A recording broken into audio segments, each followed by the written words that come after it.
జాస్తిపల్లి. ఇప్పటివరకు నేను మీకు సబ్మిట్ చేసిందంతా ఈ జాస్తిపల్లిలో ఉంది సార్. ఈ డేటా అంతా నేను 2 months నుంచి అల్లై చేస్తున్నాను సార్. దాన్ని బట్టి చూస్తుంటే ఈ ఒక్క టెంపుల్లోనే చాలా రహస్యాలు ఉన్నాయి sir. Good work Prakash. Thank you sir. Data అంత బాగానే కలెక్ట్ చేశావు. Good research. Thank you sir. 1 second. Sure sir. Hello Prakash, sir ఈ విషయం అప్పుడే ఎవరికి చెప్పొద్దు, మన మధ్య ఉండని. అదేంటి సార్ ఇంత పెద్ద రహస్యాన్ని సైలెంట్గా ఉంచమంటున్నారు? గవర్నమెంట్కి ఇన్ఫార్మ్ చేస్తే పెద్ద బ్రేకింగ్ న్యూస్ అవుతుంది. గవర్నమెంట్కి ఎప్పుడు చెప్పాలో నాకు బాగా తెలుసు. గప్పటిదాకా తొందరపడి హుషారు లెక్కలు చేయకు, అర్థమవుతుందా? సాయంత్రం దుబాయ్కో టికెట్ వేస్తున్నా, 2 నెలలు పోయిరా, ఏడన్నీ నేను చూసుకుంటా.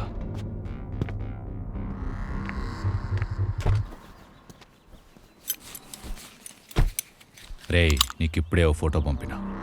వాడు సాయంత్రం ఫ్లైట్కి దుబాయ్ వస్తుండా. ఎవ్వనికి అనుమానం రాకుండా అన్ని అక్కడే సంపై. సంపుడంత ఈజీ కాదు వీరయ్య. గా హైదరాబాద్ అలా మిస్సింగ్ కేసు ఇన్వెస్టిగేట్ చేయనికి హైదరాబాద్ పోయినా. ఇక్కడ సర్పంచ్ బిడ్డగా మీ అందరికీ తెలిసిన సిమ్రన్ నిజానికి ఆయన బిడ్డ కాదు.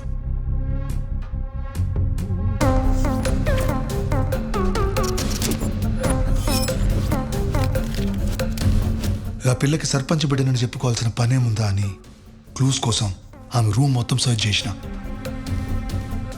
గాళ్ళ బిడ్డ బతుకుందో సచ్చిందో ఇప్పటిదాకా ఏ ఇన్ఫర్మేషన్ లేదు. కానీ ఒకవేళ అమ్మని ఎవరన్నా చంపుంటే అది ఆ కొమరిగానికే తెలిసి ఉండాలి, లేదా ఆడే చేసి ఉండాలి. ఎందుకంటే సర్పంచ్ సచ్చిన రోజు ఆఖరికి ఆనబండే ఎక్కింది.